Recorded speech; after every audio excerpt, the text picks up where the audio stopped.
Hello, I'm Thorsten Füreder. I'm a medical oncologist from the Medical University of Vienna.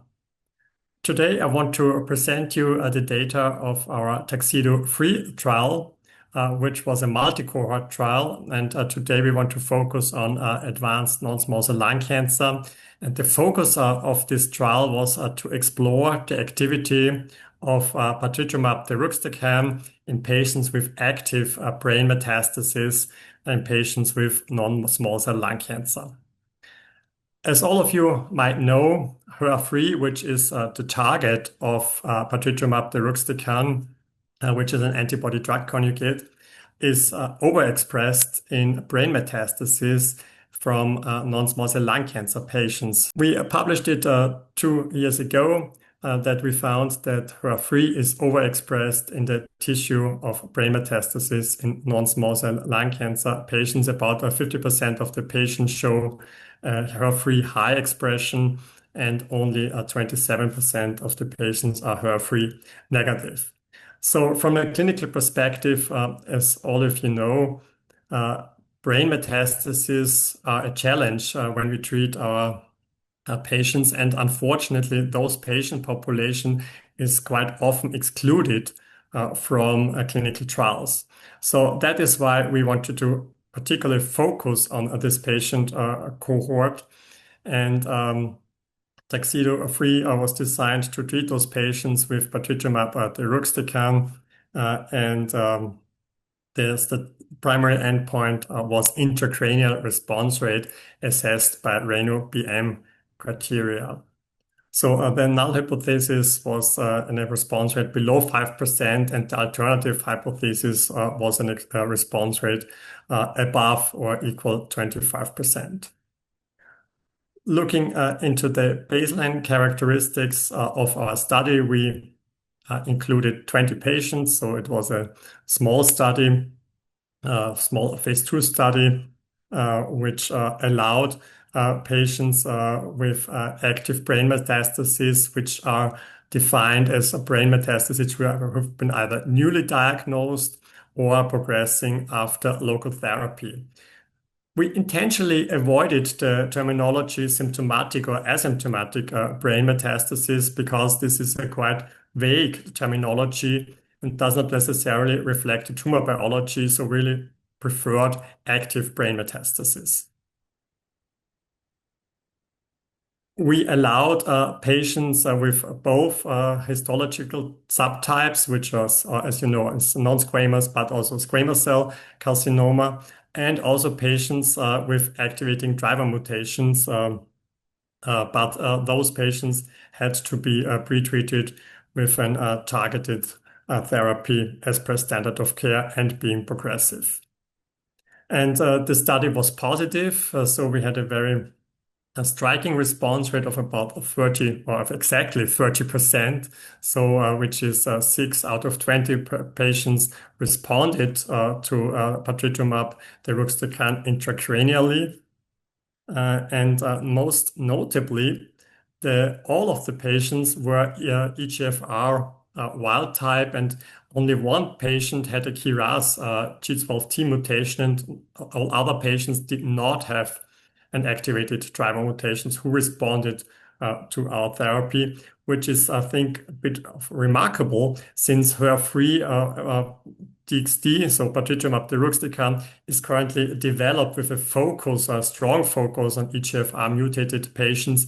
So I think this gives us some hints that patritumab deruxtecan is definitely active in EGFR wild type patients as well.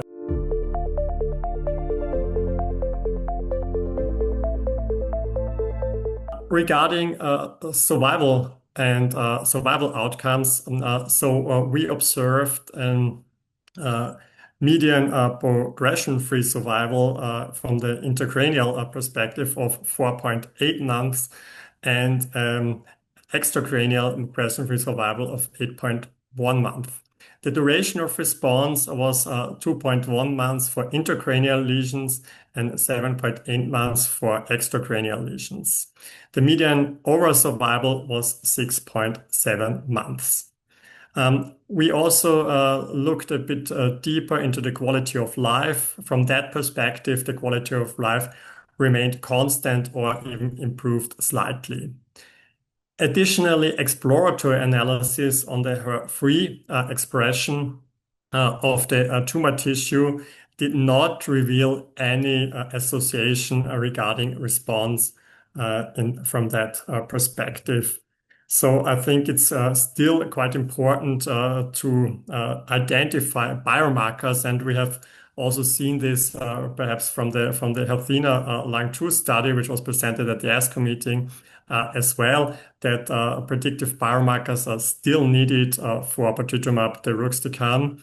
And finally, from a safety perspective, there were no new safety signals in our patient cohort, and patritumab deruxtecan was tolerated, and the side effects were well manageable.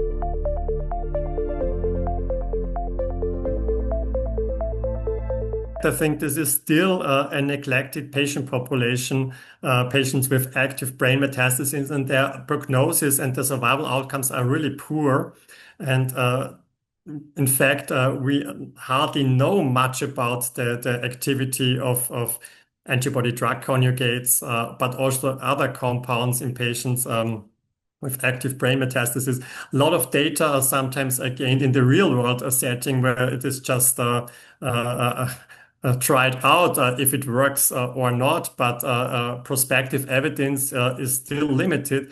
And those patient populations, they not only have a very limited survival, but also a high level of disease burden, and the quality of life is very poor. Just think of the neurological symptoms, and also local therapy, which usually means radiotherapy or stereotactic radiotherapy, has or even a whole brain irradiation is definitely associated with a high level of toxicity, and which decreases the quality of life of our patient. And quality of life is something which should be our treatment goal as well in the palliative setting. So I think it's of major importance to develop compounds who are active in the brain, both intracranially and extracranially active, so that the local therapy might be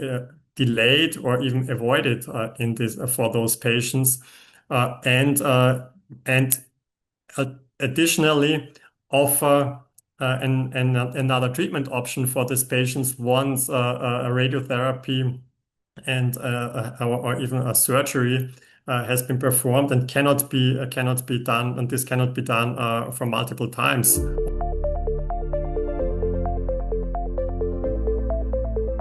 And I think just focusing on the HER3 overexpression might definitely not be sufficient. I think this was also the idea why initially patritumab deruxtecan was developed in EGFR mutated patients, because in particular in those patients we find HER3 overexpression, or EGFR mutation is associated with HER3 overexpression.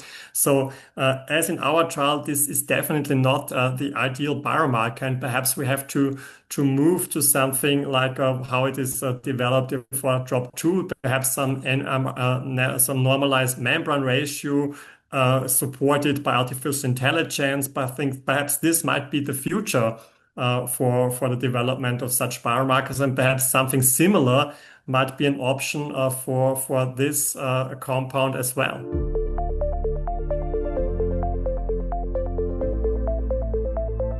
So besides of the biomarker question and identifying a population, it might be fascinating to combine this compound with other types of immunotherapy, or for EGFR even a targeted therapy just to get the best out of two worlds into one setting. But definitely we have to be aware of also accumulate toxicity if we are doing those, or if we are following such an approach. So I think the trial design and smart trial designs are definitely crucial in this setting. And from the perspective of the TUXEDO-3 trial, there's definitely room for improvement also regarding durable response rate. Of course, this is a very challenging patient population. So the duration of response was in our study, as mentioned, 2.7 months. So there's definitely room for improvement and combining additional agents which also are active in the brain.